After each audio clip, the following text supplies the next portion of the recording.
This is Dabu7, an earthquake update. Taking a look at some of the known places to have some activity, especially this pinch point here in this region. We're seeing normal activity. It's a mid-range quake activity in these locations. Normally, when they go silent for a long time, they have the potential of building up a lot of energy and releasing a big quake. The biggest quake we've seen along this whole stretch was in Mexico City. It did quite a bit of damage here a month or so ago. We've also seen many swarms happen here right off the coast of Guatemala, Nicaragua, Costa Rica.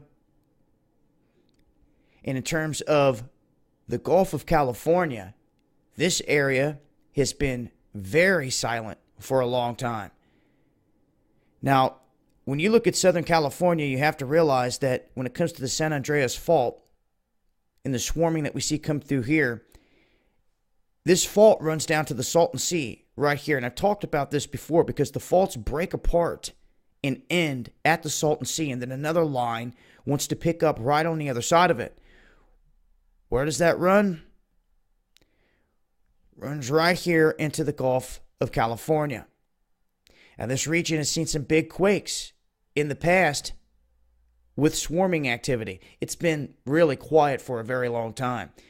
And you can see we've had some activity off Gold Beach here in Oregon, Lakeview in Oregon, Mountain View in Wyoming. Now, the swarms continue up here around Yellowstone. They're not picking up in magnitude, which is a good thing, but they are continuing. And you can see we've got a good amount of small quakes rattling the Pacific Northwest.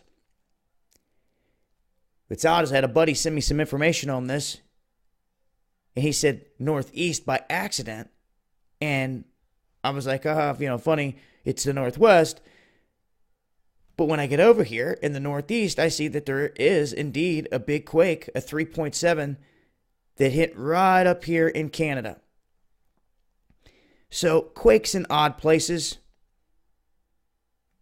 Oklahoma, we're used to seeing that area swarm now because of all the fracking and other things that are going on there. But keep in mind, we've seen an uptick in quakes around Tennessee, Missouri, Arkansas, Kentucky. This whole area around the New Madrid, and this quake map really only runs for like 12 hours, if that sometimes. So any quakes throughout the past week you're not seeing there. But I wanted to do an earthquake update here. No significant quakes. Although we are seeing an uptick in small quake activity up here. It's something we'll keep an eye on. And I'll continue to update if we see anything change. Make sure to tune into Underground World News Live as well. Friday nights, 9 p.m. Eastern, Dabu77. Hope to see you guys there. It's been Dabu7 with an earthquake update.